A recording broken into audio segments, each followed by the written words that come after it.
Hello अस्सलाम वालेकुम, welcome to my channel the dark room. I hope आप सब ठीक होंगे।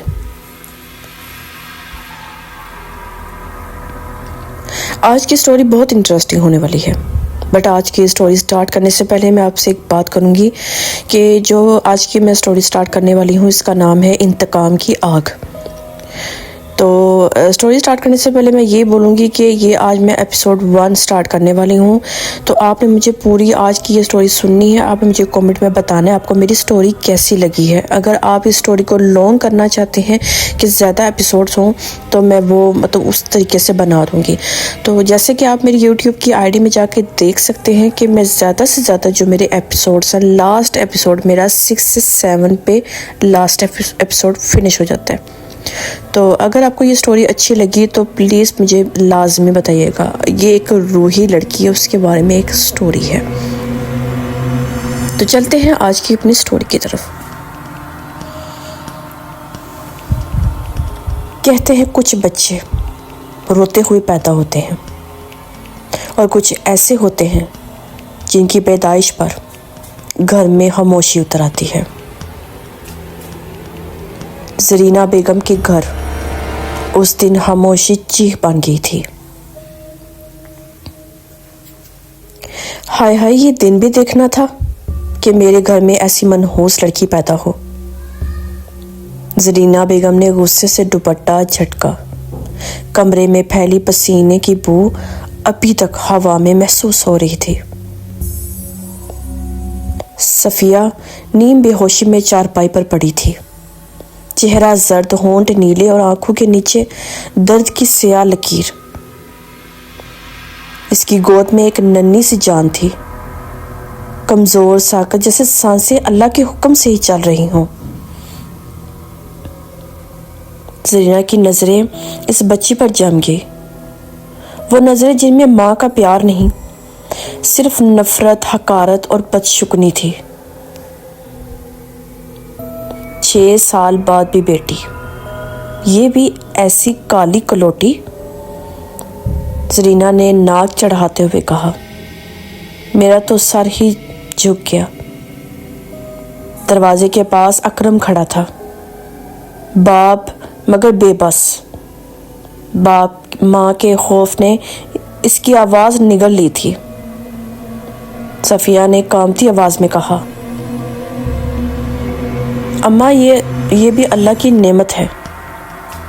ज़रीना ने कहका लगाया, नेमत नहीं, ये नहूसत है। ये बच्ची इस घर के लिए बदकिस्मती है। और यूं एक मासूम रूह ने नफरत की गोद में आंख खोली।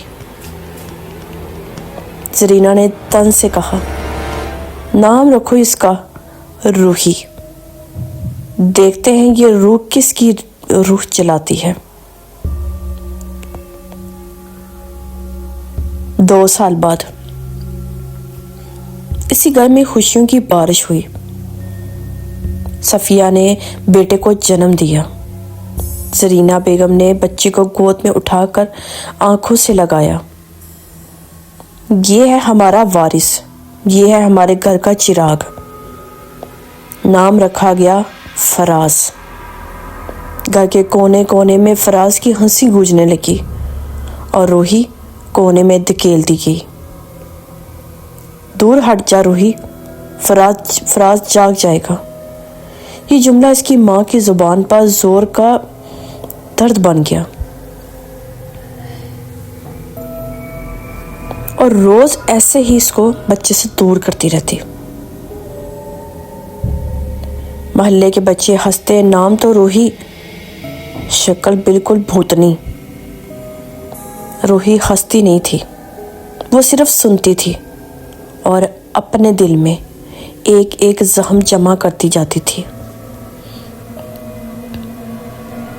7 साल की उम्र में रूही घर से भटकती हुई खेतों के सुनसान रास्तों तक जा पहुंची। सूरज आग बरसा रहा था। भूख, प्यास, थकन इसके नन्हे जिस्म को तोड़ रही थी। नाले के पास बैठकर इसने पानी पिया। اور درخت کے نیچے نڈال ہو کر بیٹھ گئی۔ تب ایک بھاری آواز سنائی دی، یہاں اکیلی کیا کر رہی ہو؟ وہ چونکی۔ سامنے عمران کھڑا تھا، محلے کا لڑکا، عمر میں بڑا، آنکھوں میں عجیب سی چمک۔ بس تھک گئی تھی، روحی نے آہستہ سے کہا۔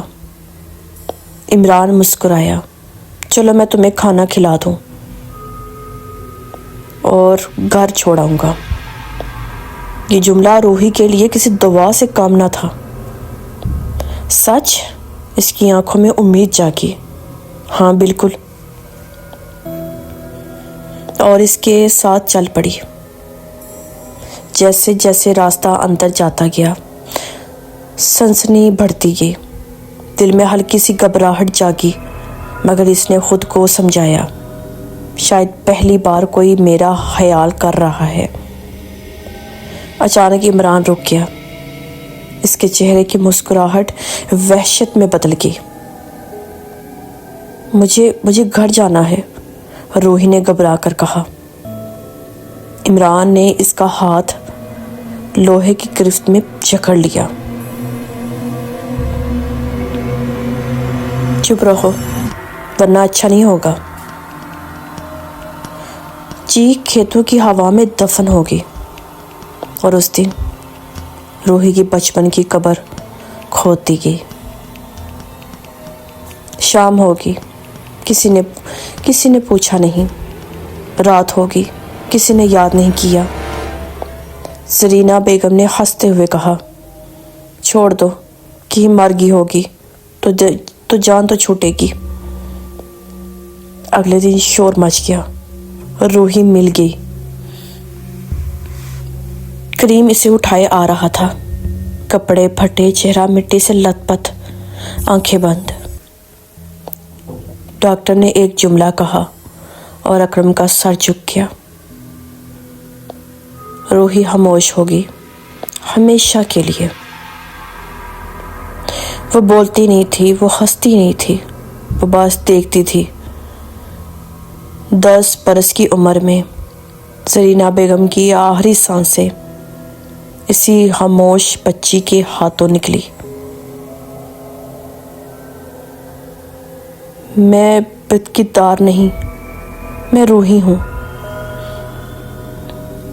یہ قتل نہیں تھا، یہ انتقام کی پہلی سانس تھی۔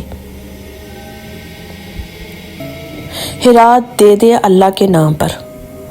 دروازے پر کھڑی فقیرنی کی آنکھیں آگ کی طرح دہک رہی تھی۔ ہیرات تجھے چاہیے، مجھے نہیں۔ قبرستان کے پاس جھونپڑی میں آنا اگر بدلہ چاہتی ہو۔ پیپل کے نیچے جھونپڑی، کھوپڑیوں کی مالا، زرد چراغ اور وہ آواز۔ اگلی منگل رات 12 بجے، پہلا منتر۔ روحی نے دھاگا باندھا اور اس لمحے کہیں بہت دور کسی اندھی دنیا میں کسی جن نے آنکھ کھول لی۔ جس رات روحی نے پہلا منتر پڑھا، اسی رات گاؤں میں پہلی لاش گری۔ تو اگر آپ چاہتے ہیں کہ ایپیسوڈ 2 میں ڈالوں نیکسٹ، تو آپ نے مجھے کمنٹ میں بتانا ہے، کیونکہ جو آگے سٹوری ہونے والی ہے بہت امیزنگ، کیونکہ روحی جو ہے وہ سب سے بدلہ لے گی، جادو سے، ایک جن کا سہارا لے کر۔ سو چلتی ہوں، جانے سے پہلے ریکویسٹ کروں گی میرے چینل کو سبسکرائب لازم کیجیے گا، اور میری ویڈیو اپنے دوستوں سے شیئر کریں، کیونکہ مجھے آپ لوگوں کی سپورٹ کی بہت زیادہ ضرورت ہے۔ انشاءاللہ میں ایسی زبردست ہارر سٹوری کے ساتھ دوبارہ حاضر ہوں گی۔ اپنے ڈھیر ساری دعا مجھے یاد رکھیے گا۔ ایپیسوڈ 2 کا ویٹ لازمی کیجیے گا۔ اللہ حافظ۔